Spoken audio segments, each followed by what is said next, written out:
Hey, what's up, everybody? Welcome back. This is Take It to the Hizzy Fantasy Football TITTH number 170. I'm your host, Justin Bruni, but I've got Stephen Hammond and Emron Khan with us today. Happy Sunday, gentlemen. We are here. It's week one. We made it. How we doing? Doing good. Happy season, guys. Happy season.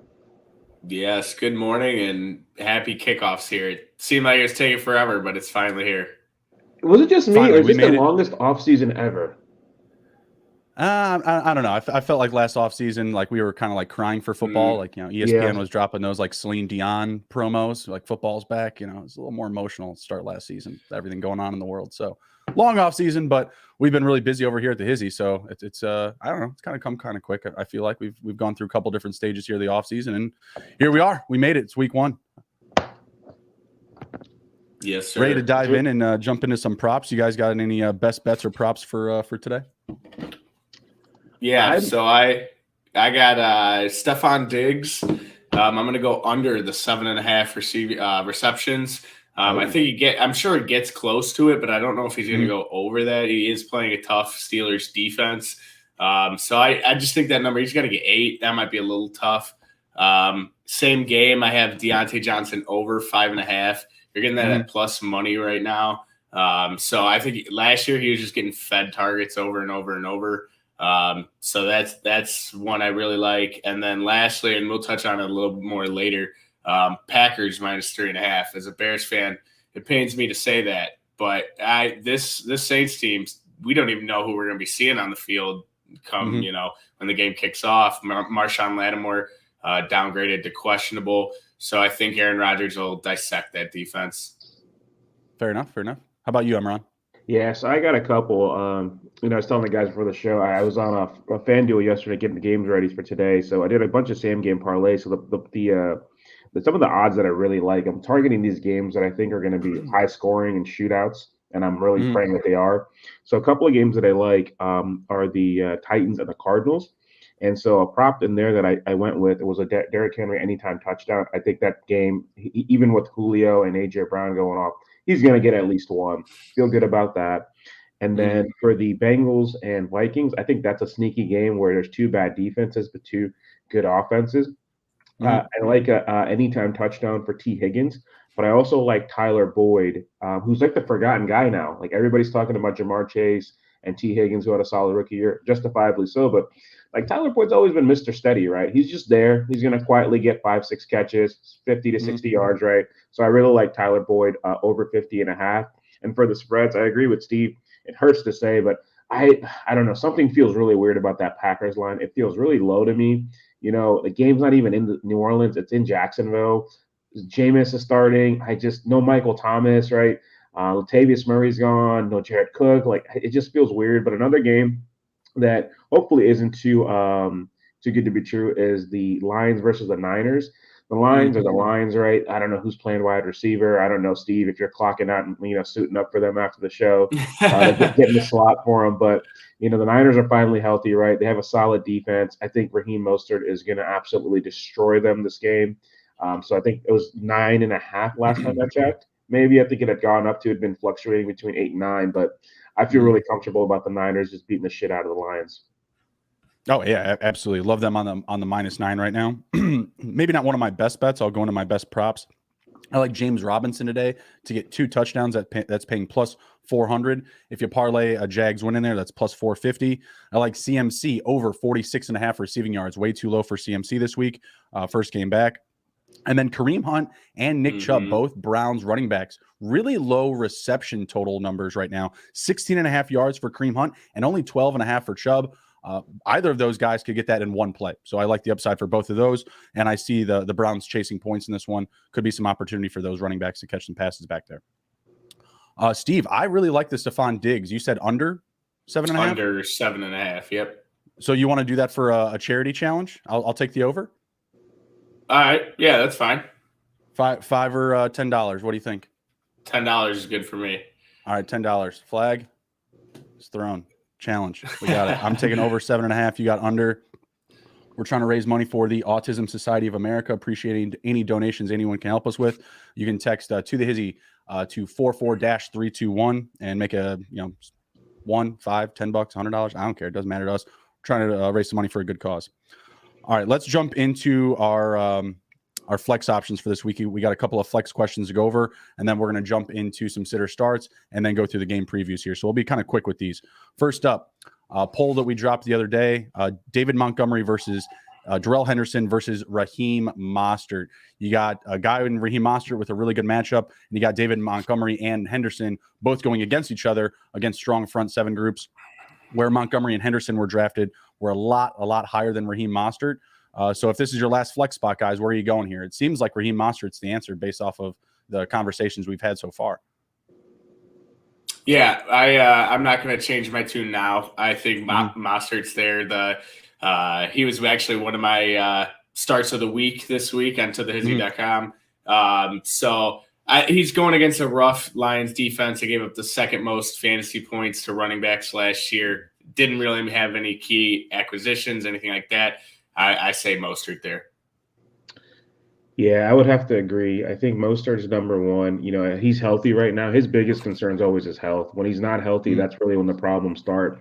Lions their defense really isn't going to be ready to stop him or that, Niners offensive line. So I like Mostert.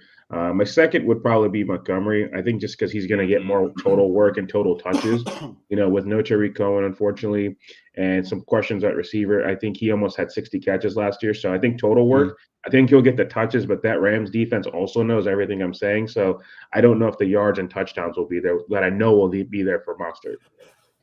Right, absolutely. There's a lot of opportunity for Mostert. The only thing that's holding me back from, being 100% on Mostert is Trey Sermon, because I feel like Shanahan's going to give these other guys, some opportunities here, even Hasty, maybe even Elijah Mitchell in this game, if they get ahead by a lot. If they get up by, 2, 3, maybe even 4 scores in this game, we really don't know what we're going to get out of the Detroit Lions defense.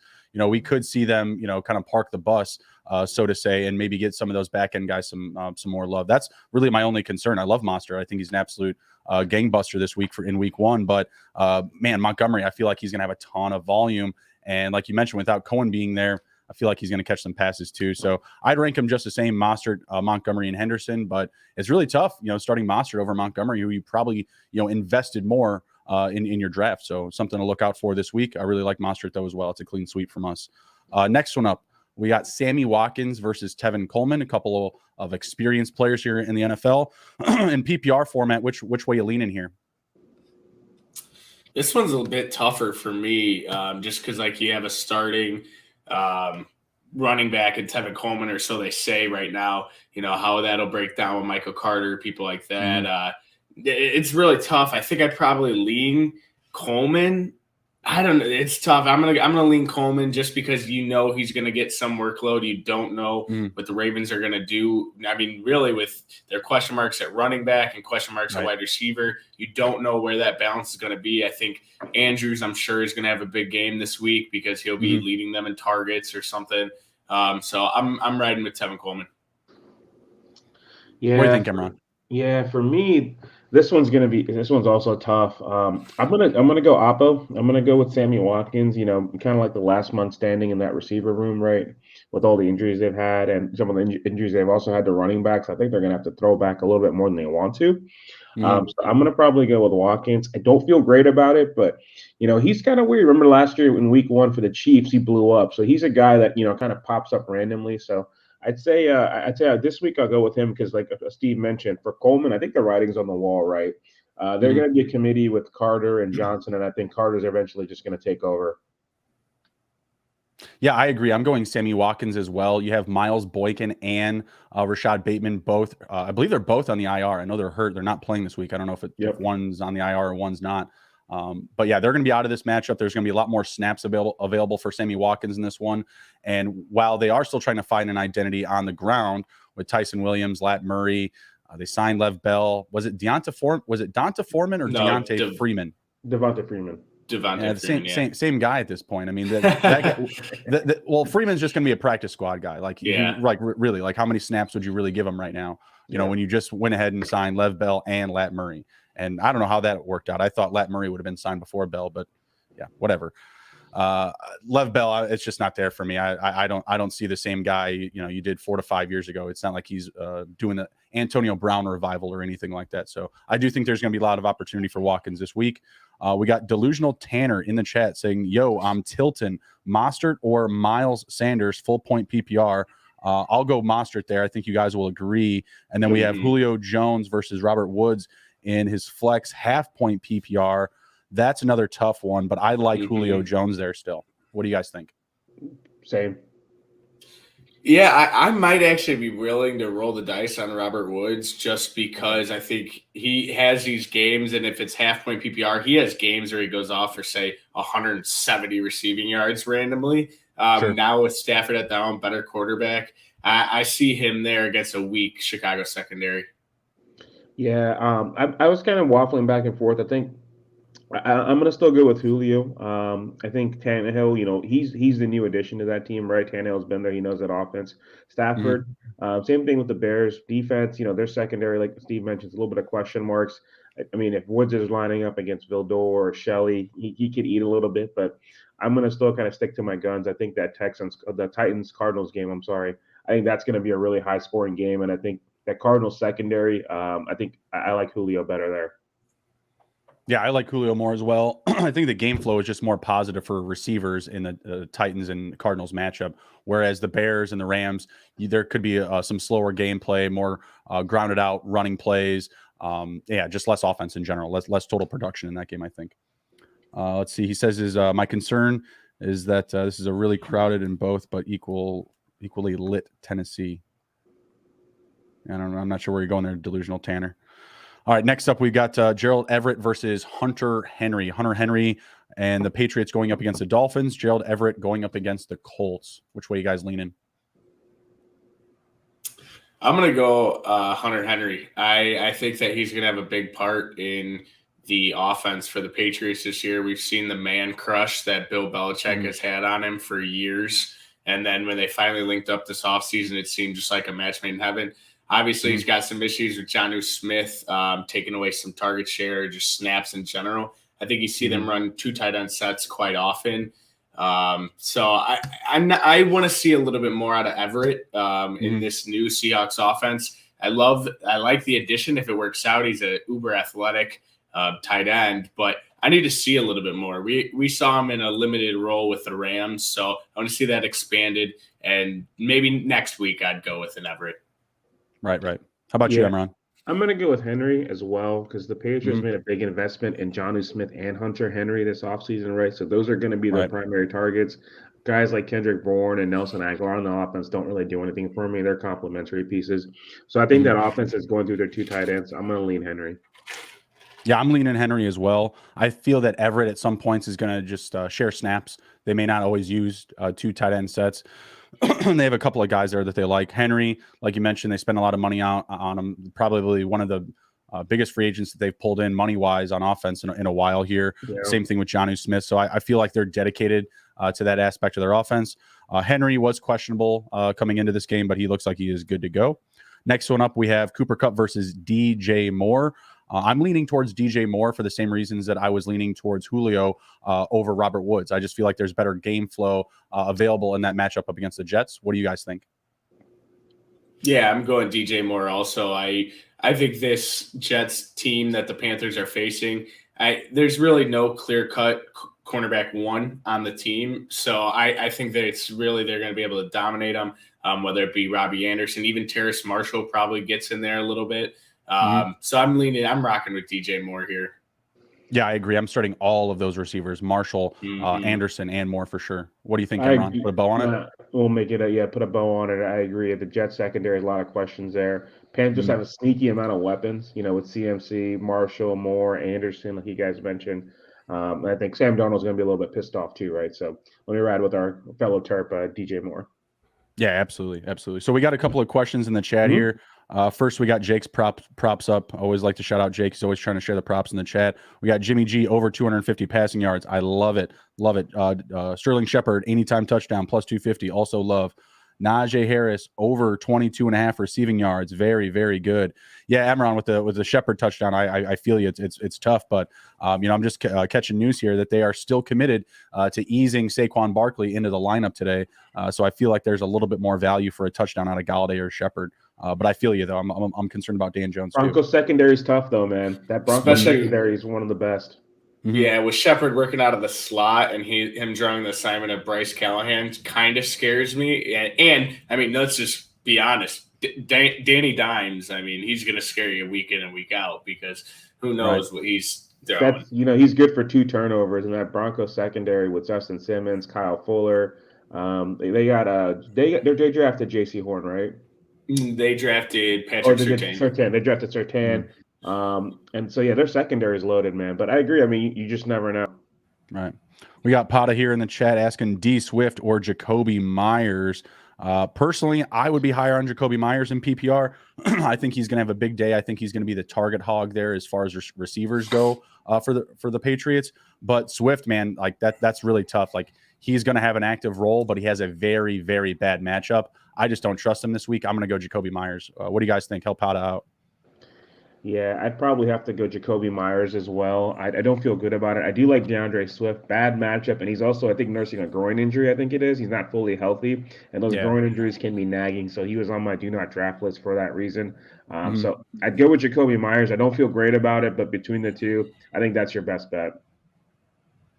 So this is going to make it tough. I don't know who you want to listen to, but I'm going to go Swift here just because he has a role in this offense. Jacoby Myers was just defaulted wide receiver 1 on this offense because they didn't have much else in years past. And so now you add a couple more talents around Jacoby Myers. Will he be that same guy? I get Swift has a really, really tough matchup, but hey, James Robinson had plenty of bad matchups last year, and he still ate. So I kind of like that for DeAndre Swift.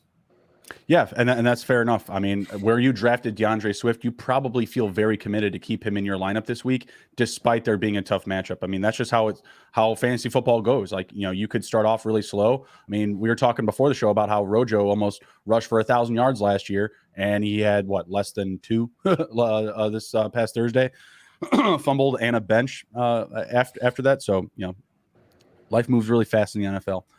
Next up, we got Jim Orlos in the chat. Shout out to Jimmy. He's asking about Tua versus the Patriots today or Roethlisberger against the Bills. I believe both quarterbacks are on the road. Which way you guys go in there? I'm leaning towards Roethlisberger still.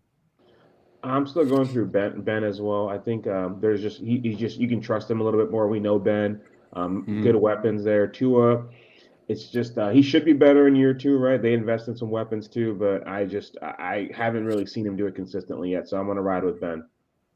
Yeah, I'm in agreement with you guys as well. I just think where Ben's floor is, it's much higher than Tua. I do think Tua's ceiling is higher than Ben's, but week 1, you don't really know what you're going to get out of Tua. So I'm riding with Ben there. Yeah, but in the same breath, you could say the same thing about road Ben. Ben playing on the road, you don't always get the same love as you do at home. I still expect him to maybe throw an interception or 2 today, but between the 2 players, I see a much higher ceiling for Ben because I expect him to be throwing 40, 50, 60 plus times in this game because the offensive line is not going to be there, and at some point they're going to be from behind. There's going to be better game flow for Ben in this one. So, yeah, I think he's the one to chase in this matchup. We get Nick Sapola in the chat saying he's worried about Ekeler today. Totally understand that. Would it be crazy to flex Corey Davis or Tyson Williams over Ekeler in full point PPR? Me personally, yes. I think Eckler's fine. He's said as much. He's come out on Twitter to plant his flag that he is healthy. He feels great. He feels fine. Where I was drafting Ekeler, he was a top 5 running back for me. So he's a guy that I'm absolutely plugging in there. I totally understand the concerns, but this isn't a matchup where, Herbert's always going to be running for his life. They have respectable protection for him with their offensive line. I get it, though. That football team, that front 7 group, it's pretty dangerous, but I still feel really good going in with Ekeler today, who's going to be used primarily as a pass catching back. So I still feel really good about him. We got another one in the chat. We got Higbee or Goddard. Full point PPR. I am going with Higbee. I think that there's a little bit more upside going up against the Bears defense for tight ends specifically. Matt Stafford's going to throw with a lot of volume tonight on Sunday Night Football. I'm going Higbee. How about you guys? Yeah, so for me, as far as we'll go to first real quick. Ekeler, I would stick with Ekeler. You probably drafted him first round or early second. You got to stick with your guy. If he's telling you he's good, that's a really good source. And then for the tight ends, I'm going with Dallas Goedert. I really think that Falcons and Eagles game is going to be high scoring. Neither defense really does anything right to scare me. And I think Goddard, that offense, the way Hurts plays, I think he's going to be checking it down quite a bit.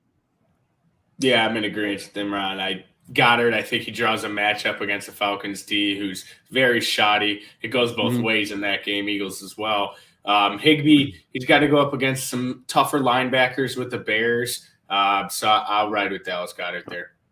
All right, yeah, fair enough. A lot of opportunity there, not really a lot of competition for targets. I just like Higbee more because I think the matchup up against the Bears defense, tight end is the position that you want to target on offense. Last one up here, and then we're going to kind of get back to our own track of our pace of play here, back to the script, if you will.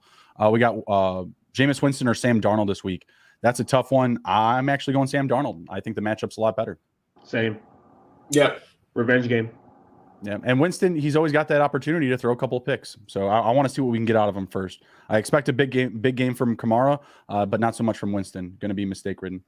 All right, let's jump into Steve's sitter starts because we had another quarterback matchup, but we'll just move on with that. First guy you love this week, Steve, Marvin Jones. Any props on him that you might like? So I haven't checked out any props on him this week, but I just think that he's that veteran presence on a very young team and even a very, I shouldn't say young head coach because Urban Meyer isn't necessarily the youngest, but he's, rookie head coach, first time in the NFL. I think he brings kind of a calming effect to them. And when they need a third down reception, you go to him. I get it. Shenault, everyone on at least fantasy Twitter has been going crazy about Shenault all year. And I mean, this is only his 15th game, 15th or 16th game of his entire career. So I mean, I still think he starts a little slow. Maybe down the stretch, I back off my Marvin Jones, but I was stealing Marvin Jones late in the draft, and that one just screams just good matchup for me. Almost had 1,000 yards and 9 tutties last year, I believe. So Marvin Jones total for catches is at 4.5. The over is paying plus money. Laviska Shenault, 4.5 as well. The over and under are paying even money. And DJ Shark is at 3.5. Wow. The over is paying minus 143 and the under is paying plus money. So just kind of a breakdown of the props for the Jacksonville receivers today, who I love all of them. It's a great matchup. It might as well be like a real preseason game for them going up against this Houston defense. So I love the spot there. Any objection, Emron, for Marvin Jones today? No, I think that offense for the Jags, I think they're going to get right away against that Texans team. I think they have a lot of weapons on that offense. They're really underrated. Yeah, absolutely love that spot for him.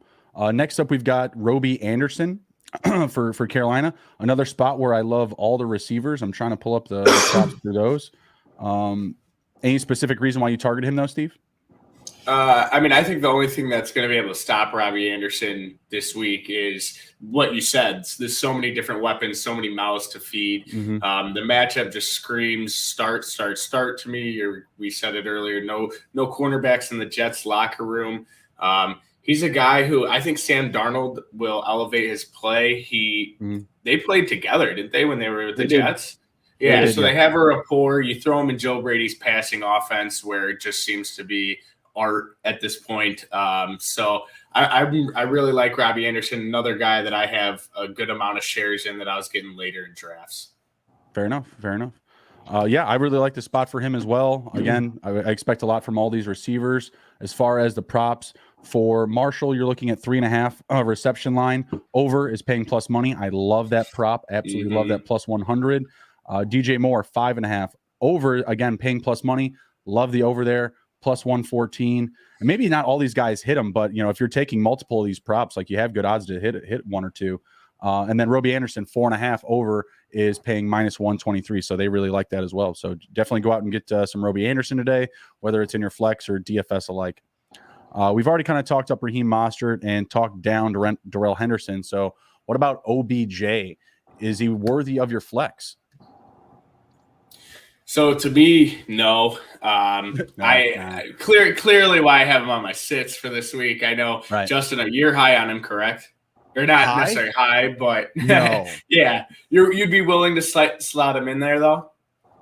And in the flex, no, probably not. But I'm also someone that didn't target OBJ in any drafts whatsoever. He's not really my type of guy. Always likes to get hurt, runs his mouth more than he runs his legs. It's not for me. Yeah, so I mean that you kind of hit on what I was going for. Not 100% healthy. Just you've seen everything where Stefanski said he's going to be a game time decision. The timetable right now just doesn't work out. He's probably not all the way healthy, and why risk it? It's week 1. You have players who are going to play that maybe they don't have that same superstar name, but you can slot them in, and you don't get burned, because I think that's also a 325 game. So if it comes out at 325 and he's out and you didn't prepare for that, it's going to hurt you there. So I say, let him have a great week this week, and then start him week 2. Don't risk it week 1 right off the bat. What if you had to take a guess at stab in the dark, what would you say his total was over under for receptions? For just today? Yeah. His game prop for receptions, the over under. What do you think? 3.5. It is 3.5. Very good. Someone's been looking at their props. Someone's been doing their homework. Very good, Steve. 3.5 is really low for no Odell Beckham. I mean, I wasn't someone that drafted him like I said, but if you did draft him, it was probably somewhere like in the in the mid rounds, right? Like probably somewhere like, I don't know, 6 through 8, something like that. Yeah. 3.5 catches on week 1. Come on, man. Mecole Hardman's got 3.5. He's posting a 3.5 number. Jesus. I mean, Austin Hooper's got 3.5. Come on. Like what are we doing here? Kelsey and Hill are at 7 and 6.5. My God, that's pretty high. Yeah, I'm staying away from him. He's not worthy of my flex. Emron, you got any love for him? Just I do, based on opportunity. Yeah, I do, and I think it feels like weird that he's starting year 3 with the Browns. It's hard to believe that he's already been there that long. He's just been hurt so much. I think the Chiefs secondary definitely can be had. It's just his first game back, being gone for so long, and unfortunately that team looked to be a little bit better without him, right? The way they had kind of schemed up their offense by running the ball and relying on other people. I think this could be a slower way of kind of getting him in, but I agree with Steve. I think in a couple of weeks when he's kind of settled and back into football shape, I think that's when I would want to trust him. But this week, hopefully, you have a better option than Odell. And I see what Jake said in the chat, but he's right. I mean, I think it's, unless he goes off this year, I think this could be Odell's last year in Cleveland. I don't know how you got through that entire take without a poo-poo pun. I'm trying to grow as a better person. I'm trying not to put Odell. I'm trying to put his his on the field work number 1 and not number 2. I want to make sure that the Browns, they have a lot of stuff going on. I don't want this to be a shitty situation for them or anything like that. There it is. That's what I was looking for. Trying to change, be a better person. Well, don't. All right, last one up here, because we've already talked about Darrell Henderson as well. We're fading him in this week. TJ Hockenson. This one was kind of surprising to me, Steve, where everyone's drafting TJ Hockenson. I mean, who are you willing to put in for him? Like I asked you about Hunter Henry earlier. Would you do Henry over Hawk? This week I will. And there's just a few things that it does seem crazy, as he was really, I think you could say Hockenson was like that first one. Maybe Kyle Pitts probably ahead of him right there. Out of those elite tight ends, they were the first there's like ones 5 or 6, right? Yeah. So the reason why I say that, though, last year, the 49ers defense only gave up 481 yards to opposing tight ends, and only gave up, that was the least in the league. And then they only gave up 4 touchdowns to opposing tight ends. So that right there is, and that defense, I think the 49ers defense is going to be leaps and bounds better this year than they were last year, just because of who they're bringing back healthy. I mean, you get pass rush from Nick Bosa. And, I mean, I think you could just kind of key in, if you're the 49ers, just key in on TJ Hockenson, and you're kind of cutting that offense straight from the legs, because they're not going to have anyone else, and that would be my focus of the entire game. So just from what we've seen in the past from the 49ers against opposing tight ends, I get it. Hockenson, great tight end. I think it's just not this week. And maybe it helps some people, and you can get him as a buy low if he puts up 2 for 20 yards.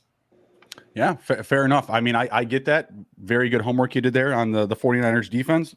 They're healthy. They're rolling. They're ready to go. Front seven looks great. So I get it. It makes some sense. But I just feel like so many people are going to be compelled to start them. It's going to be hard advice to listen to. You know what I mean? Yeah. I'm staring at a lot of positions where I want to start Nyheim Hines, and I'm having a hard time doing it, because it seems like he should catch a fair amount of passes this week with a hobbled Carson Wentz and a matchup they'll probably play from behind. But the guys I have ahead of him, it's just really tough with where you drafted some of these guys. So definitely got to rip off the name off the back of the jersey and try to find, the most efficiency you can based on your perceived opinion on how the game flow is going to be for whatever, whatever game or matchup is going to have more points. Whoever was in the chat asking about Austin Ekeler, Ian Rapoport just announced that Austin Ekeler is a full go against Washington week 1, but I already knew that because Ekeler already said as much. We got Greg in the chat saying start 2 PPR, Jerry Jeudy, Myles Gaskin, Michael Pittman Jr., or Darrell Henderson. I like Gaskin and Jerry Jeudy there, and I am starting both of them on the same team. So from the horse's mouth. Yep, I agree there too. Pittman, I like Pittman, but I don't trust the Colts offense right now. And Henderson, we've already talked about that enough.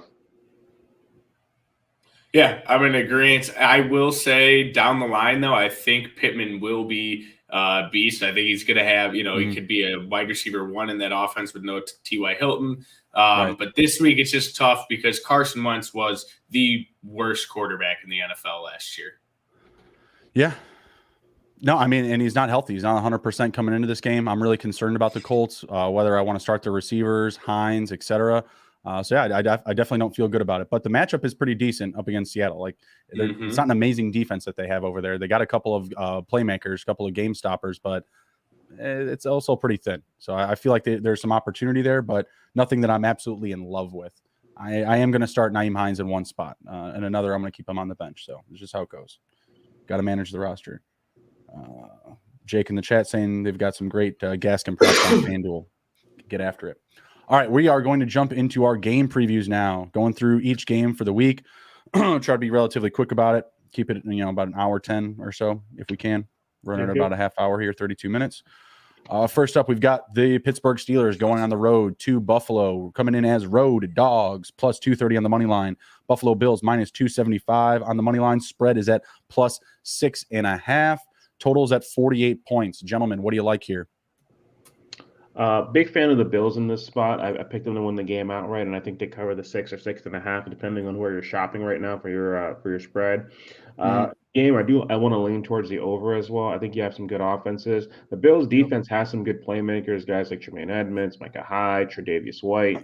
I think they will force a couple of Ben turnovers, but I think Ben will still get his. So I think it'll be a high-scoring game, but I do think the Bills will get the touchdown win. Yep. We got Greg in the chat asking about Higgins, Thielen, or Deontay Johnson. We got that Bills-Pittsburgh game that we're talking here. So if you guys want to add that in as well, I'm saying Johnson. I go Higgins. I'm going to go with Deontay Johnson. I took the over as one of my best props. They just feed him the ball. So with this prop, though, how that goes into that, I do like the Steelers in this game, but I think I got to lay the points with the Bills. I think that they'll be able to keep it close for a majority of the game, and then some of that Big Ben, when he falls apart, you'll see him maybe throw a couple picks, and that's where they get it. So I really don't love this line at 6.5. I'd like to see it get down to 6, but I'll ride Bills there. Yeah, I actually like the Bills to cover the 6, but I like the Steelers at plus 8. Like, I feel like it's going to be pretty close. I'd be willing to take the Steelers at plus 8. I think at certain points of this game, you may see more separation from the Bills, but again, I still see Ben throwing 40, 50, 60 plus times in this game because we're not going to get the offensive A1 offensive gameplay from the offensive line, right? Like they're still figuring out how to work as a group. Still a really young group, don't have that chemistry. So I don't see necessarily Ben breaking down, but that line breaking down. And, Ben's going to be on his back a handful of times in this game. I'd like to take a look at some sack props because you could see, Josh Allen just go to the ground for a free one. He doesn't take the hit, but he just goes to the ground or throws one away or something like that. I'd be interested in total sacks in this game if there's a decent low number for that. But I will take the Steelers to cover 8 if you can get that number up. I like the Bills money line, and I like the over 48 points. I feel like there's going to be a fair amount of offense. As I said, there should be a lot of passing volume from both sides. Don't trust either team's running game. Next up, we've got the New York Jets and the Carolina Panthers. We've got the Jets coming in as road dogs into Carolina, plus 3.5 on the spread, plus 165 on the money line. Panthers minus 190 on the money line. Total is at 45 points. What do you guys think? I'm going with the Panthers myself. I think we've talked about the Jets. First-time head coach, right? Panthers were a really competitive team all year, and I think they made an upgrade at quarterback and on the offensive weapon side. So let me go with the Panthers. And the point total, and I think they'll cover the 3.5. The point total, you said it was 45, right? Correct. I'm gonna go under. Not enough from the Jets for you? Yep, I see this being like a like a 24-10 game. Okay. Yeah, I could see that. I like 28, like 13, 28-10. I could see that. What do you think, Steve? I love this line in the Panthers. I'd hammer that. I think that, to everything that Imran just said, it's tough to be on the Jets right now. I could very easily see Zach Wilson go 1 touchdown, 2 interceptions maybe, and that be his day with low yardage, 180 to maybe even 225 at most, in my opinion. So, yeah, I got to do that. And I will take the under just because the Jets won't do their half. Yeah, I agree with you guys on the under, so I'll go under 45 as well. I like buying the Panthers down to minus 2.5. Just give me the 3 points, and I'll feel really good about that all game long, even if it doesn't go my way. If Zach Wilson, somehow comes out and has a Cinderella debut and just starts, tossing dimes all over the field and, completely smokes us, I don't think that's going to happen. But I'll take the 2.5 because I'll feel really good about it the entire game through. I'll take the Panthers on the money line, and like I said, I like the under 45 as well. Next up, we've got the Jacksonville Jaguars coming in as road favorites, minus 3.5 on the road in Houston, minus 165 on the money line. Houston Texans home dogs, plus 145. Total is at 46 points even. I think this is another one I like the under. How about you guys? Yep, I'm going to go with the under here, and I like the Jaguars here outright, and I think they'll cover the 3 as well. Like, what do the Texans have? Like, what do they have, right? Like, you can't hang your hat on a defense. Deshaun Watson's not there anymore, right? He's got his issues going on. It's really hard for me to see how a Texans can win any game. I don't think they're going to go 0-17, but I just, what do they have, right? And I think the Jaguars, like we talked about earlier with Trevor Lawrence, they have good receiving weapons. They got James Robinson, right? Decent line. I think I like the Jags here, and I agree. I'm going to go with the under. I'm not sure how the Texans are going to muster a lot of offense. Agreed. I think we're going to see some trick plays at some point. We might see some wildcat or some random triple option stuff because I don't know where they're going to supply their offense, and they might just get bored at some point and just start throwing some trick stuff out there, some Ted Lasso plays. Yep. Yeah, so I agree with all your guys' points. I think the loser of this game should be relegated to the CFL or something, and then we can just be done with them. But I don't see how anyone's going to be on the Texans this year. I'm all over the Jags here and the under. Yeah, I like the Jags here as well. I really like the minus 3.5, but it's another one where I'll just feel really good about it the whole game if I buy it down to the 2.5. But just give me the money line, at minus 165. Yeah. I really like that. BetOnline AG is actually doing plus money for the minus 3.5 for the Jaguars. I don't hate that. So right now, if it's at plus 100, I can buy it down to 2.5 and get minus 150. Those are great odds there. So minus 3 is at minus 125. Really like those odds there. I like the under as well because who's going to score for the Texans? I don't know how many times they're even going to get in the red zone. So yeah, give me Houston there as well and the under. Jags there and the under, and I really like the spread. Next up, fireworks. We got Arizona Cardinals traveling to the Tennessee Titans, coming in as road dogs, plus 3 on the spread, plus 136 on the money line. Over under is at 54 even. It's been climbing from 52 to 52.5, 53, etc. We've landed at 54 here. I still like the Titans at home. What do you guys think? Yeah, go ahead, Steve. This one's just tough for me because I feel like sometimes Kyler Murray just comes in there and does something crazy enough on the road where he gets it done, and especially against a very, very weak Tennessee Titans defense, at least beyond the front that they have. I'm going to definitely take the over. I'm still hitting the over because if we don't get it, we are robbed. But I'm going to lay – I'd probably take the points with the Cardinals here. Okay. Yeah, I mean, I still like the Titans. I like them just on the money line, minus 156. And then, yeah, I mean, if it's that high, it's got to hit, right? Like I was saying before the show, if we don't at least get 48 at minimum, we were robbed, right? Yep. I mean, we all want the fireworks. We got Julio, we got AJ Brown, we got DeAndre Hopkins in here, Derrick Henry. Other than that, you know, in the quarterback play, not so much to be desired. Like, do you guys like Rondell Moore, Christian Kirk in this one? Would you be willing to start like James Conner or Chase Edmonds? So for me, I would be okay with Rondell Moore because I think Rondell Moore is going to take over as the number 2 receiver in this offense. He's going to leapfrog Kirk and AJ Green. Connor, not so much. I think this is going to be a pass-heavy game, so I do like me some Chase Edmonds. He was one of the props I picked up this week. I got him FanDuel had him at an under 25 receiving yards, which I love because they don't really have a tight end in that offense, right? So I think he's going to have his opportunities. And I think just to wrap up the game, this was one of my best bets for the week. When I wrote my article, it was at 52. I just think, like you guys mentioned, a lot of fireworks. Julio, AJ Brown, Derrick Henry, Hopkins, Kyler, Tannehill. This should be a fun game. Neither team's defense is particularly any good. I will take the Titans at home. The line is kind of over between 2.5 and 3. I think the Titans can win by 3. If it goes any lower, it's going to be good for you. But I don't think I would take anything higher than the 3. I think these teams match up really well. Yeah, I don't want to touch the spread, to be honest. I'm just going to go money line because I feel like there's decent enough value there and what's going to be a close game regardless. Like we could see a 1-point, 2-point game. So I'm just going to go with the money line pick and stay away from the spread. Just to pause really quick from some of the previews. We've got some flex questions in the chat. Just want to shout out to Trey and Ricky. Thank you for being patient. We got Trey. He says he needs 1 full point PPR. Henderson, we are out on. Woods is already his wide receiver too. So that's great. You go with him. Juju, Gaskin, or Judy. So it's Henderson, Juju, Gaskin, or Judy. And I'm going Gaskin and Judy again because I'm putting my money where my mouth is. I'm starting them on the same team together in fantasy. So I'm going the same way again. How about you guys?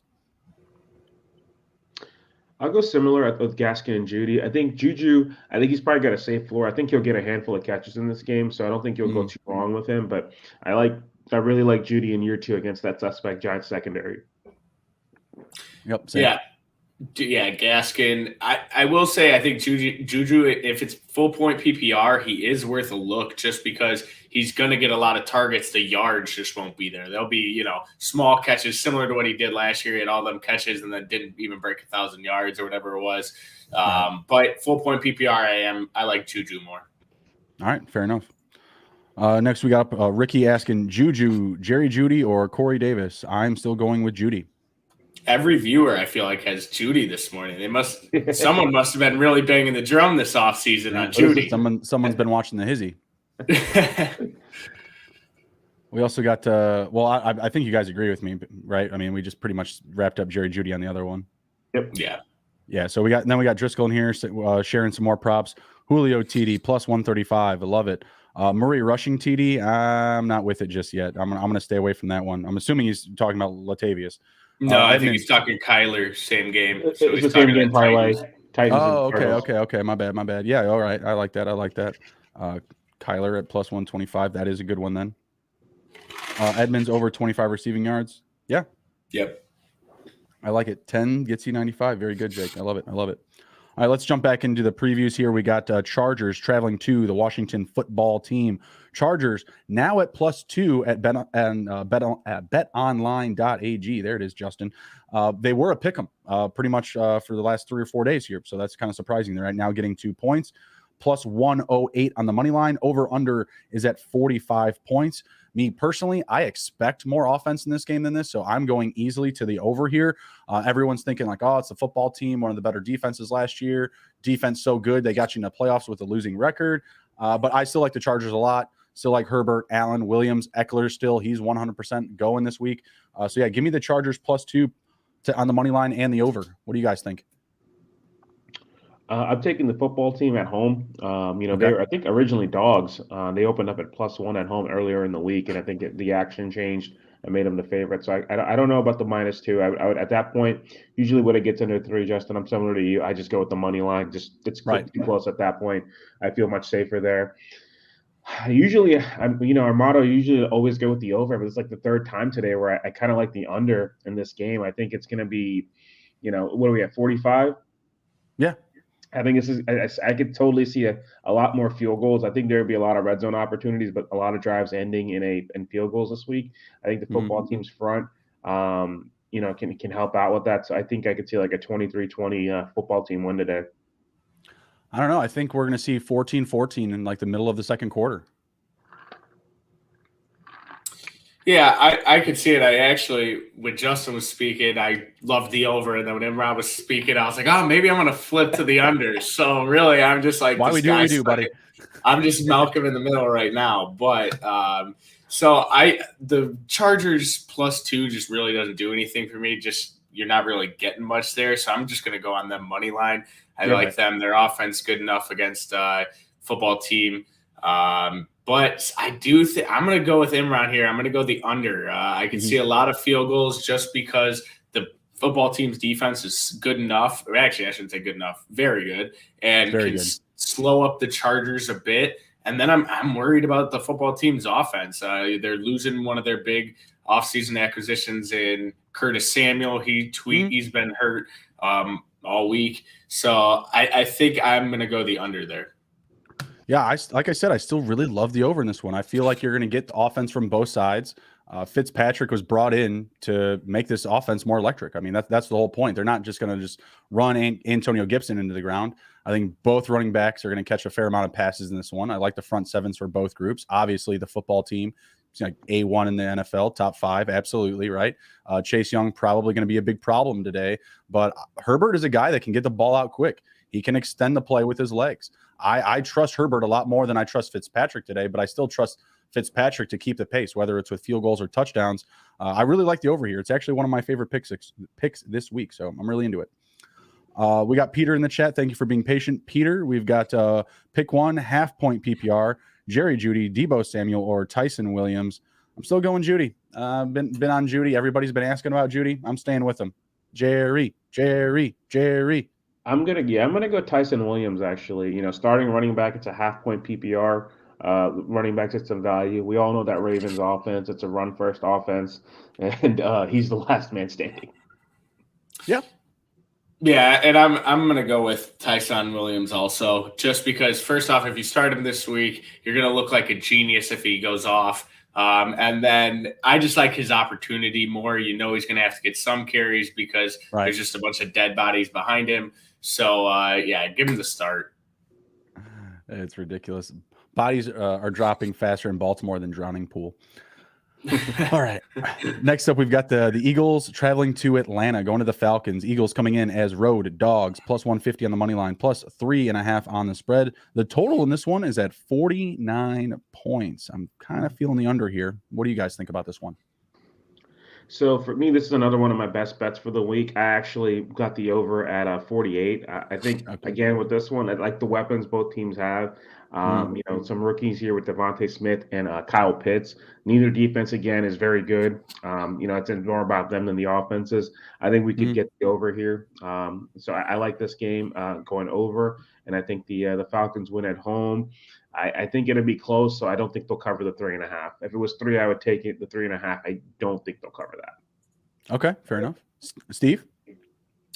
So Battle of the Birds to start the season, and I think I'm going to go Falcon. I don't think I'm going to touch any spreads here just because the number – I don't like the Falcons to really win by much. I think it could go all the way down to 1 if it took my liking. But the Eagles, I could easily see them also losing by 14. So I don't want to take their points. So I think if anything, I'd just maybe have the Falcons money line there. And I'm going to take the under here. Yeah, I like the under. I don't trust the Eagles to put up a lot of points in this one. And I think that the Falcons defense is actually kind of underrated. They've got a really good group up front. They're getting some help back in their secondary. I really like them this year. So I think they're actually going to hold off Jalen Hurts for a bit in this game. Maybe they do score a couple of touchdowns, but I don't think that the Eagles are going to play their role in, raking up the number. The Eagles, they have a very strong front group on defense, but the secondary is kind of subpar. And I think that Ridley, Gage, and Pitts are in line for big days today. So I like all those guys. I like the Falcons to score points, but I don't necessarily like the Eagles to dance to the same tune here. I will take the Falcons at -3.5. I think they can win by a touchdown. But I like the money line more. I agree with you. It's still pretty thin. I really don't know what I'm going to get out of the Eagles. Maybe they do show up on offense. I'm not expecting it. Someone in the chat earlier was asking about Goddard versus Higbee. I faded Goddard. I do have to start him in one league because I'm pretty thin at tight end. But at the end of the day, I don't love him to score a touchdown or really any of those other options other than maybe like Devontae Smith or maybe even Boston Scott. I think Boston Scott's going to get some play today. So, yeah, give me the Falcons -170, and I'll take the under as well. Emron really does love the over, though, so definitely still something to look at here. Next up, we've got the Seattle traveling to Indianapolis. Seattle coming in as road favorites, -3 on the road, -155 on the money line. Indy Colts +135 on the money line. This game's total is also at 49 points. Kind of feeling the under here as well. Don't trust the Colts. What are you guys feeling? Yeah, I agree. I like the under here. Colts offense, a lot of questions. I think Quentin Nelson is supposed to suit up, but he's not healthy. Carson Wentz is starting. He's not healthy. I think Nelson, though, is going to suit up. Nelson and Wentz will suit up. He'd play with a broken foot. You know what I mean? Like, dude's a machine. Yeah, but he's not going to be 100%. So I think that kind of messes up their line. And I think the other thing, too, here is that, I just think that Colts offense, it's also, along with Wentz not being healthy, right? It's his first game back with Frank Reich. So I don't feel good about the Colts here. So I like the Seahawks to win. I think they can cover the 2.5. I think the line is kind of low. I feel like it could be a little bit higher just because I think the Colts are in a bad spot. I'm going to go with the under here because I think for the Colts offense, all they really have right now is Jonathan Taylor. I think Pittman's going to be affected by the QB play. So I'll go Seahawks on the under. Yeah, so I love it. I love Seahawks -2.5 right now. I'm getting -3. Nice. But I'm just all over the Colts or over the Seahawks because the Colts have so many question marks. We don't really know how much has Carson Wentz ran with the first team, all that stuff. So I think there's a lot of question marks there. And you're getting a Seahawks team who's pretty much returning the same core for the third, fourth, fifth year straight, it seems like. Just throwing in Gerald Everett at tight end. So I like that one. I really think they'll win that. And then I'm taking the under. Any game that Carson Wentz is quarterback in, I'm taking the under because he can't do shit. Yeah, but in the same breath, like we could see the Seahawks, like if they expose that defense early, we could see them really rally the total. We could see them push it over themselves. But I'm going to take the under as well. Really like the under. Love the Seahawks -3. I think that's free money. I think it's just low because they're on the road. That's it. It's week 1. They're on the road. Books are giving them a little extra juice. So I like that. Would even love it even more at -2.5. Feeling really comfy with that number. But at -155, I'll just take a money line because I think that's an easy win. Yep. All right, next up, we've got the Vikings traveling to Cincinnati. Vikings road favorites, -3 on the spread, -150 on the money line. Bengals +130 on the money line. Over-under is at 47 points. Personally, I love the over in this game. It might be a little bit too close to call on the spread and the money line. So the total is my favorite pick. What do you guys think? Another best bet for me here. I agree with you, Justin. The over of 48. I think you have really good, impressive offenses here, right, on both sides of the ball, right? The Bengals have really, if Joe Mixon can stay healthy, that young nucleus they have on offense is really awesome, right? Mixon, Chase, Higgins, Boyd. I really love that along with Joe Burrow. They made some additions to that line. So I like the over here. And for this one, I actually put in a bonus pick. I like the Bengals +3 too. I don't think the Vikings are as good as people think they are. Their defense was garbage last year. They really didn't make any additions that make you say anything different. And Kirk Cousins, right, on the road. Give me the Bengals to cover 3. I think they're going to win outright, and I think we're going to have another high-scoring game here. All right, I like it. Steve? Yeah, I just got to stay far away from the spread on this one. Neither one, and nothing sticks out to me here. I think maybe the Vikings win this. So if I was going to bet anything, spread or money line, I'm going Vikings money line. But really, this game, it's just like you don't know what you're getting. So many question marks for the Bengals on both sides of the ball. At quarterback, Joe Burrow's first game back, hadn't got too much work in training camp. So, I mean, there's a lot of just unprovenness there right now. I do like the over though. I think both of them have very shoddy defenses, and you could just see points in bunches. Yeah, absolutely. I think that the secondary for the Vikings is going to be really interesting. They've got Brashad Breeland and Patrick Peterson starting 1 and 2 at corner, and that's a new group for them. So I'm excited to see how that works out. They're moving Xavier Woods over to safety, and they of course still have Harrison Smith. So they have some experience back there, but I still see Joe Burrow with all the volume that he's going to get. Like Breeland's not going to be able to really man up with any of those guys, whether it's Chase, Higgins, or Boyd. So I think that they're going to be able to find some holes here in the defense. Still like that Vikings linebacker group. Hendricks, I think they got Nick Vigil, and I don't remember who their other starter is, but I think he's hurt. But yeah, I don't think their defense is amazing. I definitely have some holes in it, and I think the Bengals are going to expose it. As far as who's going to win the game, I'm really torn. Like, I want to pick the Bengals. The Bengals were a covering machine with Burrow in the lineup last year, but I feel like the books have like kind of corrected to that. Like last year, yeah, he was covering, but he was getting like 6 to 8 points. You know what I mean? And they were doing it in garbage time and, last couple drives of the game. 3 is a little scary. It's a little scary for me because the Vikings still have a ton of playmakers. I'm going to go with the Bengals at home money line. I think they get a late win. I think the Vikings screw the pooch late in this one. They did not have a very strong preseason, specifically as a group, not coming out with a lot of intensity. A lot of their starters didn't play a lot in preseason. Dalvin Cook specifically. I still love Dalvin to have a great day today. It's a great matchup, but he didn't play a lot in preseason, and neither did Thielen or Jefferson. So going to be interested to see how these guys handle themselves internally and what it brings to the field. They also had some weird stuff with Kirk Cousins talking about, living in a bubble in the locker room and all this other weird stuff that he likes to go through. So yeah, I'm gonna go Bengals here. Give me Bengals plus 130 money line. I'll stay away from the spread. All right, next up, we've got a pretty marginal matchup here. We got the Niners going to Detroit. Niners coming in as road favorites, -9 on the road, -400 on the road. Lions, if you're feeling lucky, plus 320 on the money line at home for a money line win. Over under is at 45 points. I'm taking the under. I agree. This is another best bet for me. Earlier in the week when I made the article, it was only 7.5 for the Niners, so it ballooned up to 9. So if you got it at 7.5, congrats to you. But yeah, I'm all over the Niners in this one. They're healthy. They're just going to put on a clinic against the Lions. Again, Lions are another team like the Texans. Not a lot going on here, right? It's pretty much just TJ Hockenson, kind of DeAndre Swift, who's banged up. That offense is suspect. That defense is suspect. Niners are going to win big here. I think it's going to be under because I honestly don't know how much offense the Lions are going to get. They may be held to under 10 points. And so I don't think that even if it's like, 35 to 10, right, it could be the under still. Right. Absolutely. Yep. Laying 9 points on a road game, it's tough. I do think the 49ers win this one easily. So if I had to pick something there, I will lay the 9. But like you guys said, I'm really on that under. Just 2 offenses. We've even seen the 49ers at times, their offense, when they're not fully clicking and that run game isn't as effective as it normally is, you kind of see them. And Jimmy G, I think it plays a big part of that. He kind of slows the game down, misses a couple throws he should have had, loses a big play because of a bad throw, something like that. So yeah, I like the under there. That would be my play for this entire game. Yeah, I still like the -9. I'll definitely lay it, and if you don't feel that safe enough, buy it down to 7.5. I feel like that's an easy pick.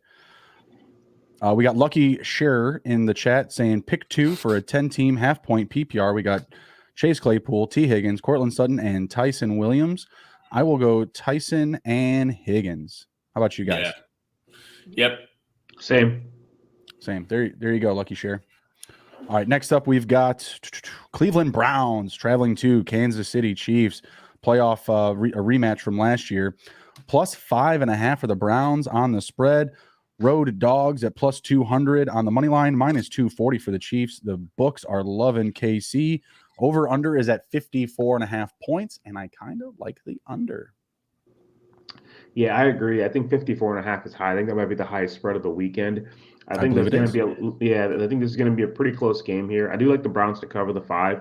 I just think the way their offense is designed by running the ball right and Mhm. taking those short to intermediate passing attacks down the field. Chiefs defense can still be had. I know Tyrann Mathieu is going to be playing today, but I still think there's opportunities for the Browns. And Baker doesn't really turn it over either, right? He only had 8 picks last year, so I think the Chiefs are These going to days. win.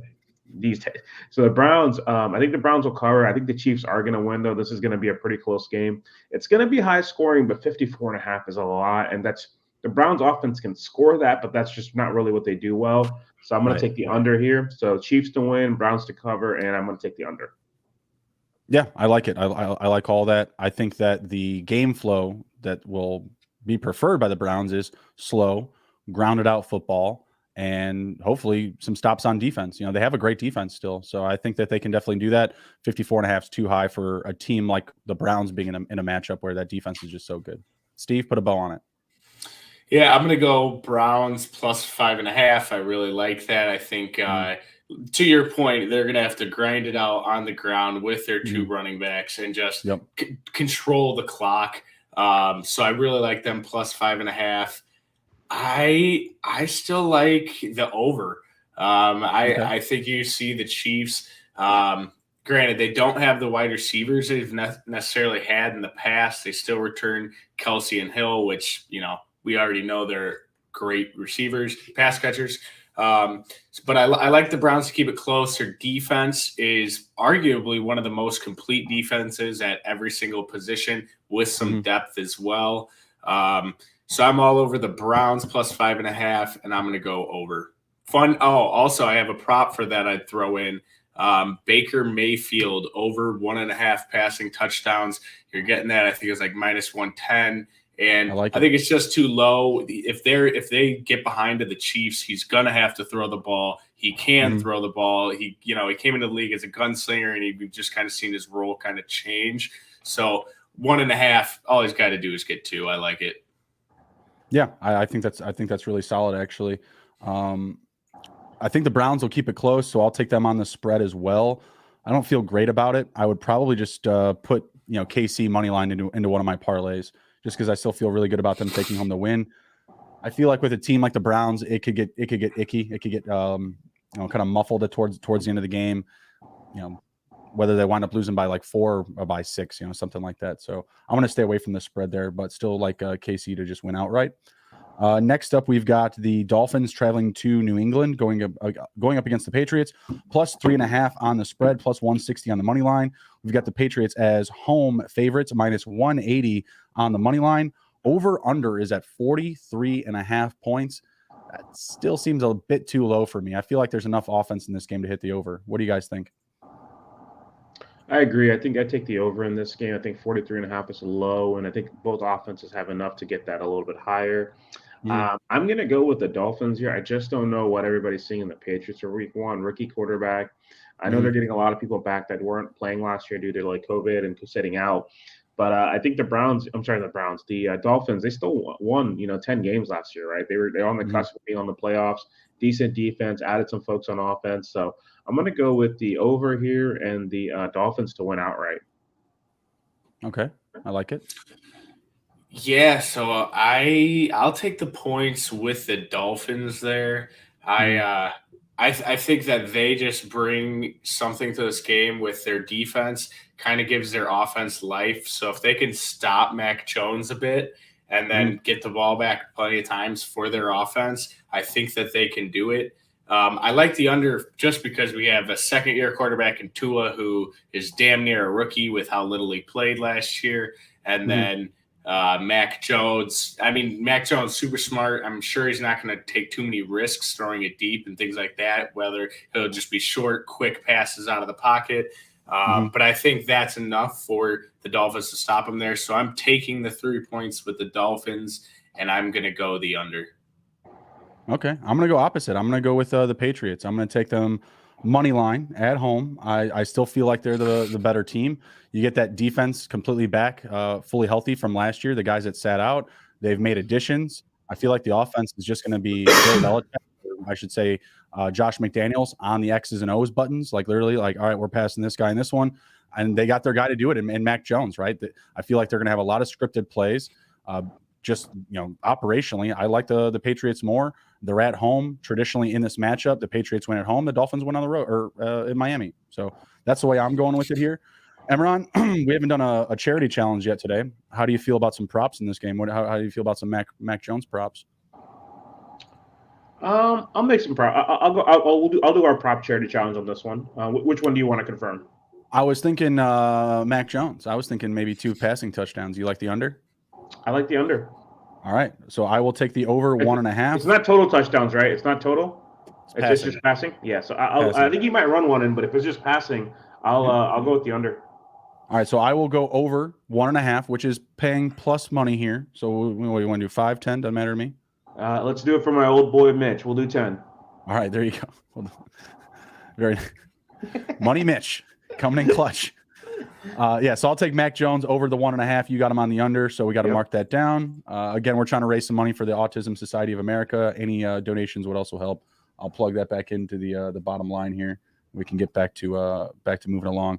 Next up, we've got the Denver Broncos traveling to the New York Giants sportsbooks. They think this matchup stinks. Over under is at 41.5 points. Broncos coming in as road favorites, -3 on the spread, -155 on the money line. Where are you guys at? Yeah, give me the Broncos to cover in this game. I think the books have it right. This is like the least exciting matchup probably of the weekend. I think it's going to be an ugly game, like 17-10, 17-9. Broncos got a solid defense. They're getting healthy. Got Von Miller and Chubb, good secondary. Teddy is going to play it really safe, right? He'll take his shots, but he's not going to turn it over. Daniel Jones is probably going to turn it over multiple times, even though he's got his weapons. So give me the Broncos in this game. And it's so low. I'm still going to have to go with the under, though.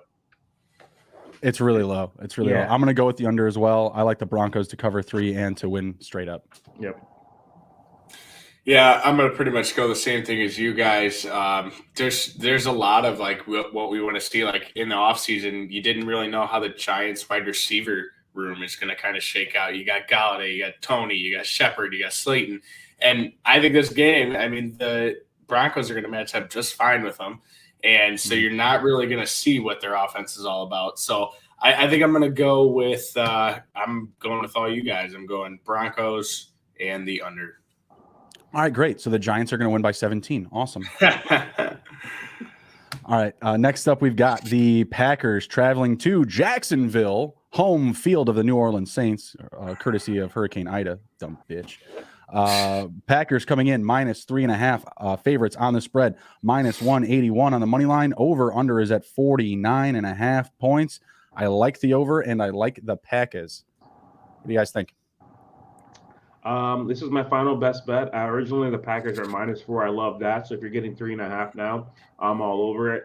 I just think with the Saints, right? No Drew Brees, Jameis Winston's taking over, no Michael Thomas, really depleted team, and they don't have to play at home. They have to play in Jacksonville. It's just a lot that's lining up against them. So I like the Packers here. Take advantage of the situation. I think they'll cover the number. And I think over as well in this game. I think the Packers are going to win comfortably, but the Saints, they still have enough pieces on offense to get a couple of garbage points to get that late cover. Absolutely. What do you think, Steve? Yeah, so I actually bet this game back in like July when you could just put out, early week 1 lines and stuff. And I ended up getting screwed over because once they moved the game from New Orleans to Jacksonville, most books voided your bets. So I had them back at like 2.5. Then it went to 3. Then it ballooned up to 4. So I have them at pretty much every number from I lost my 2.5, but I got them at 3, 3.5, and 4. I just kept, every time I looked at it, I was like, all right, I got to throw a little bit more on this, a little bit more. I think they're just gonna run them. There's so many question marks for a Saints team this is like a whole completely different team than we've seen in past years, from quarterback to whatever. I'm laying the points all day with Aaron Rodgers. The way they looked at last year, he was just a machine. I'm going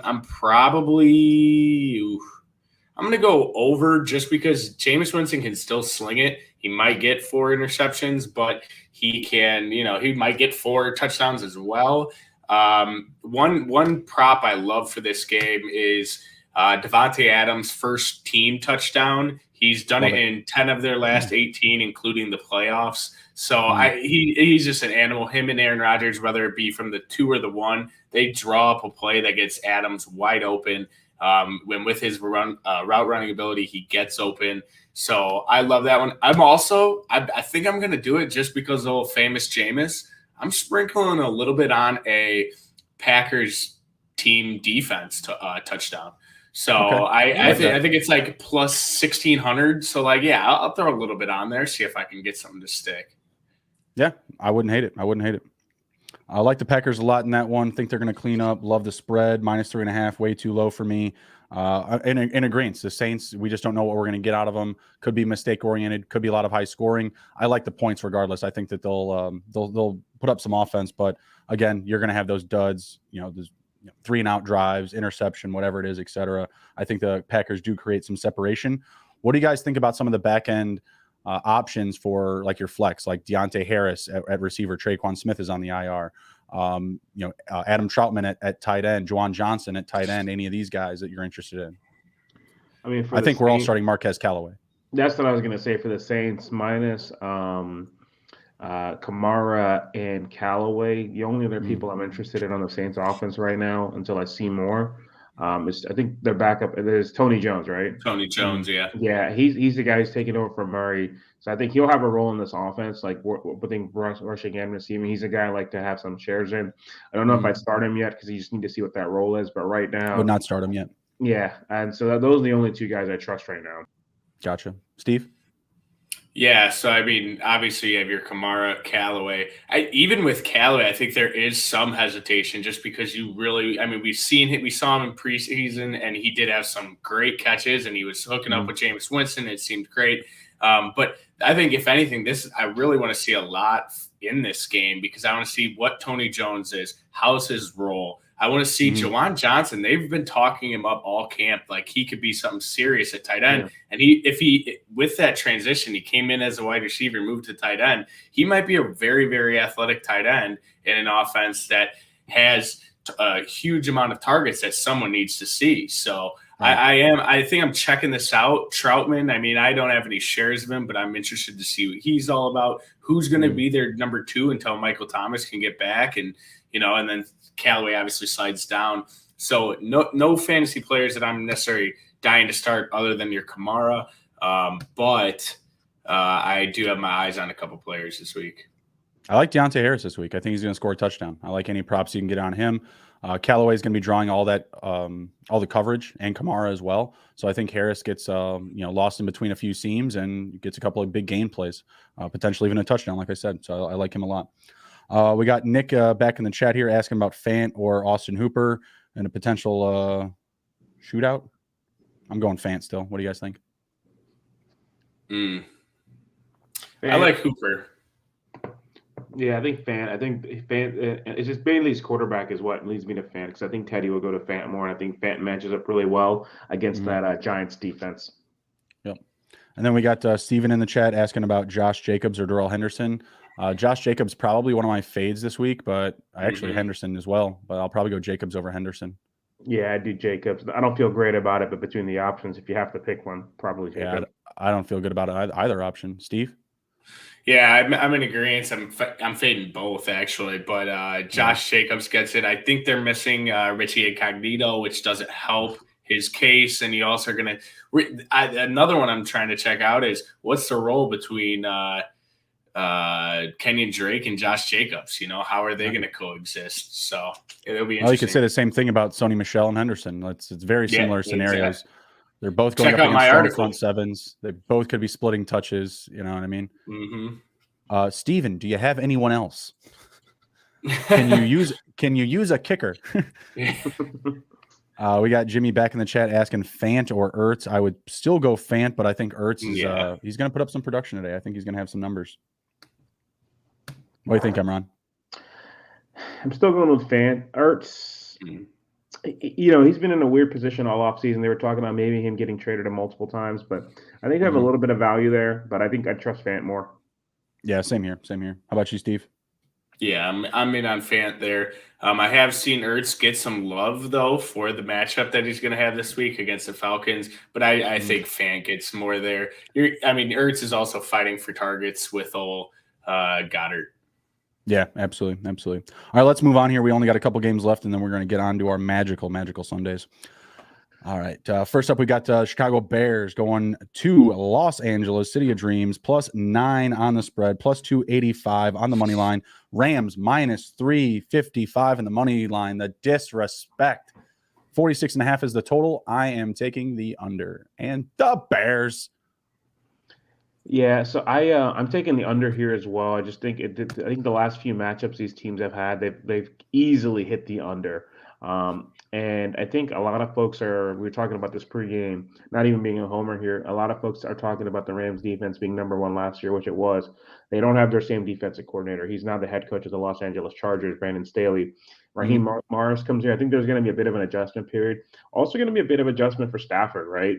He's great. This isn't Madden, though. He's still got to gel with his players. He didn't really do much in the season. Bears know him. He knows the Bears. I think +9 is a lot. I think Andy Dalton, I think he's going to be adequate. And, the bar is really low for pair quarterback play. It's very low. I know Justin's nodding his head. We're hoping for, somebody to come in at halftime and show the jersey to save the day. But I think, which could happen, but I think I'll take the Bears +9. If Fields comes in, I think they can win it out because I think the Rams defense has its holes. I mean, they have two of the best defensive players, but I think +9 is a lot, especially because I think Dalton will manage the game. He won't let it get away from him. And the Bears do match up well. Last year when they played them, they just couldn't score in the red zone. They had 2 turnovers, and it was a 24-10 loss, which easily could have been closer. So give me the Bears +9. I like the under.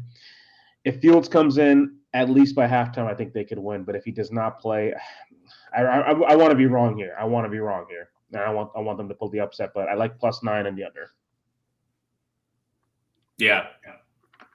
So I'm in agreement with Imran. I think to your point too, how you said that, yeah, the Rams had a great defense last year. Leonard Floyd played a huge role in that defense last year, and as Bears fans know, he is Mr. Inconsistent. So will he? He just chased a bag. He got the bag from the Rams. Is he going to have that same output as he did last year? I'm not sold on it. He's going to play well against us. I'll tell you that much. Yeah, that can be fair. Yeah, he's going to play well against us. That's a fact. So I'm taking Bears +9, and I am taking the under. If anyone remembers that Rams Bears game last year, I believe it was a Monday night. It was just atrocious. The Bears couldn't move the ball at all. And even the Rams weren't anything where I was like, oh my God, they're just putting points up in bunches. So I'm going to take the under here. Yeah, absolutely. I'm going with the under as well. Going back to some of the Fields talk, yeah, I expect him to be the starting quarterback for the Bears starting from the third quarter for the rest of the season. I don't think Andy Dalton's going to put us in a situation to win. I think they're going to see that early in this game, and Matt Nagy has done this. He gave the nod to Mitch last year, right? He said, hey, you're our guy until you're not our guy. He said, hey, go out there and win us a game. He couldn't do it. We were in a situation in week 1, 2, 3, 4, and 5 to win the game, and he made a quarterback change in 2 of them. So I feel like Fields is going to make it onto the field, pun intended, for this Monday night game, and I feel like it's going to completely flip the number because Fields, gives you the opportunity to extend plays with his legs. He's just as accurate, if not more of an accurate passer than Andy Dalton. Andy Dalton at his best is still going to throw you a lot of interceptions and not necessarily put you in a situation to win a ball game. Can he stay competitive? Can he, go score for score with another team's offense? Maybe for a while, but it's not going to be for all game long. He's going to have his inconsistencies. He's going to have his lows. Hopefully his highs can just keep us afloat to where we can be in a position to win the ball game. Go Bears, bear down. All right, we got Lit Steezy in the chat. Lit Steezy _ says T. Higgins, Gaskin, or Tyson Williams for the flex. That's tough for me. I'm gonna go Gaskin. Higgins. I've been all over Gaskin. I'll go Higgins. Ooh, I'm gonna go Higgins. I thought we could pick 2. I was like Higgins, Gaskin all day, but yeah, I'm gonna go with Higgins. I think he gets enough targets there. Eric Inestra's in the chat saying he is taking the Rams because he loves Emmy. All right, last game up here. We've got the Ravens traveling to Las Vegas. Viva Las Vegas. Baltimore Ravens coming in as road favorites, -4 on the spread, -195 on the money line. Over under is at 50 points even. Vegas Raiders +170 on the money line. Any love for Carr and company? Knock on wood if you're with me. I will not be knocking on wood. I'm not either. I got to do it because of the hat. I know. I think I think I'm gonna still go with the Ravens here. I don't know if they'll cover though. There's just so many injuries. I mean, not just the fact that these players are gone. That's also got to be a big morale hit. Like that's just really depressing. You lose Dobbins, you lose Edwards, and you lose Peters. Those aren't just role players. Those are significant players on the team. I think they can still win. I think it's going to be a big Lamar Jackson game where he's going to have to do quite a bit. They were already dealing with all these injuries at receiver. I think overall their defense is good enough. For the Raiders, I still have so many questions, right? Besides Darren Waller, who's really going to be that threat, right? Is Henry Ruggs going to do something this year? Brian Edwards, right? What are we doing? So give me the under here. I just have a lot of question marks. I think the Ravens are going to run the ball and really make it ball control game, limit the opportunities for the Raiders. So you go with the Ravens, money line, and under on the score. Fair enough. Steve, what do you got? Yeah, so on this one, like Imran said, it's tough for the Ravens. It's got to be so demoralizing when you've lost, running back after running back. You lose Peters. Your biggest question mark even going into training camp was your wide receivers, and they're not going to be healthy and suiting up for the game, which is tough. And then you had plenty of corners, so they traded away their 5th-round pick, Sean Wade, to the Patriots. And then just before week 1, you lose your best corner, or well, I should say second best behind Humphreys. But it's tough for them, and I'm gonna go bold here, but I'm gonna go Raiders money line, just because I think John Gruden and the Raiders to me always come out week 1. And they'll be like, okay, you'll be like, oh, are they kind of for real? And then the next 3-4 weeks, they just put up absolute duds, and you're like, yeah, I kind of I drank the Kool-Aid on week 1, and they've screwed me over every time. So I think they come out. I'm sure Gruden gets them jacked up for this game, and I'm going to take them money line. I love it, Steve. As for the total, is it 50, 49.5 or 50? 50 even. Shoot, I'm gonna go over. Yeah, I still think it goes over. I'm gonna take the over, and I absolutely love the money line pick. Balls are bigger than mine. I'm only gonna take them on the spread. I think the Raiders can cover this one. I'd like to get in on the money line, but at +170 for picking the Raiders, even at home, I like better value. I still think that the Ravens, even with all their injuries, they're a much better team, and at least on paper, right? Quarterback play. I know they don't have the same running backs for sure. I mean, on paper though, are they really a better team? If you took on defense, 1,000%, yeah. Even without Peters, their linebackers, their defensive line, Marlon Humphreys, Elliott at safety, they're very, very good on defense, and that's what puts it over the top for me. Their offensive line too. They have a great offensive line. They're a run-heavy team, so they have their identity even without the running backs. They know they're going to run a lot. They know they're going to do a lot of play action with Lamar. The Raiders, to me, while they still struggle to find an identity, they always move the chains. They're always in the red zone. They're always just, making those nice little, big game plays with the West Coast style offense for Derek Carr, who has really taken a step forward in the past 2 years. So really love the Raiders this week. Just not enough to bet them on the money line. If that was at +200 or more, I'd probably be all in just because it's too good to be true. I don't think it should be, quite that high, but +200, +210, I'd be into it. If I had plus, I guess 230, 35, 50, I'd be all in. Slam dunk on the money line. Yeah, the one thing I was just going to mention real quick with the Raiders, one of the things that's really helped them that I'm curious to see how it plays out is their offensive line. They basically dismantled it. It was one of the best in the NFL, right? Traded away Rodney Hudson. I think Richie Incognito retired. They still have Colton Miller, but a lot of question marks there on what they're going to do. I know they took Leatherwood in the first round, who was an incredible reach. But, that's going to be something to see as well, how they adjust. Because a big reason I think their offense was good was they really just controlled a lot of games with that offensive line, and that really helped them kind of dictate their pace of play. Yeah, absolutely. No, but to that, though, the Ravens also lost. Did they lose Orlando Brown Jr. when he wouldn't move back to the other tackle spot now that they have Stanley back? That's a huge, huge part of your running game that you're losing there. So, I mean, did the Raiders lose a bit offensively? Incognito's just hurt for this game, but you add Leatherwood. I think what Justin said when he said the rosters on paper, defenses, yes, the Ravens tenfold over. I'm not sold. The Ravens don't have one wide receiver on this roster as good as someone on the Raiders, I would say. Well, look, I mean, you look at them comparatively. The receivers for both teams don't look that great, but they both have A1 tight ends in Mark Andrews and Darren Waller, who are going to be the best receivers probably in this game, or at least featured. You might see Ruggs bust one open, but it's not a consistent thing that he does. You might see Ruggs take a step forward where he's being kind of like that target hog. But realistically, the receivers for the Raiders, they're deep. I mean, I haven't even mentioned Bryan Edwards. You got an experienced guy in Willie Snead. You got an experienced guy in Hunter Renfrow now, who's been in the league for 2 or 3 years. His props at 3.5. I guarantee he catches 5 or 6 passes in this game, and his role dictates him to catch balls close to the line of scrimmage. Take things for just that extra first down.